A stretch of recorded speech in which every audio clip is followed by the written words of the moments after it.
আমরা ডাকসু ইলেকশনের আগে প্রত্যেকটা ছাত্রী হলে গিয়েছিলাম, ছাত্রী হলে গিয়ে প্রজেকশন মিটিং এ কিছু খোলা কাগজ ছেড়ে দিয়েছিলাম অডিয়েন্সের কাছে যে আপনারা যা খুশি লেখেন এটা আমরা পড়বো এবং কাজে লাগাবো।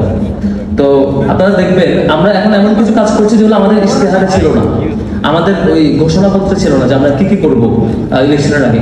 তার মধ্যে এটা একটা প্রোগ্রাম যে আমরা আমাদের ওই ইশতেহারের মধ্যে লিখি নাই যে এই প্রোগ্রাম আমরা করবো, কিন্তু আমরা ওই চিরকুট খুঁজে পেয়েছি, কোনো এক বোন লিখেছেন যে এই জিনিসটা আমাদের জন্য দরকার, যে ডক্টররা সতর্ক করেন যে প্রত্যেক বছর একবার করে তার ব্রেস্ট চেকিং করা দরকার, যে ক্যান্সারের সম্ভাবনা আছে কিনা।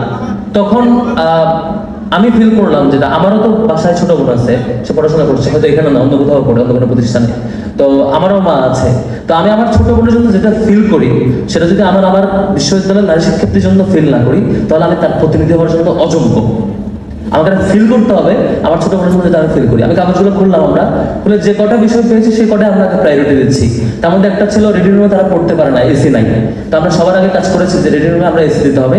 অলরেডি গতকালকে থেকে 2টা হলে কাজ শুরু হয়েছে, বঙ্গমাতা এবং কুয়েত মন্ত্রীতে, ওই পাশ থেকে শুরু করে আসছি আমরা।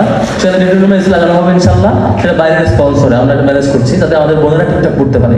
দ্বিতীয় আরেকটা হচ্ছে সিকিউরিটি বক্স বসানো, কার্ড পাঞ্চ করে আপনারা ঢুকতে পারবেন, ওই বারবার হ্যারাসমেন্টের শিকার হওয়া লাগবে না। আপনার ওই যে গেটম্যানরা বারবার চেক করবে আপনি কি ছাত্র না ছাত্র না, আপনি কি বাইরের আবাসিক না অনাবাসিক, এর চেকিং করা লাগবে না।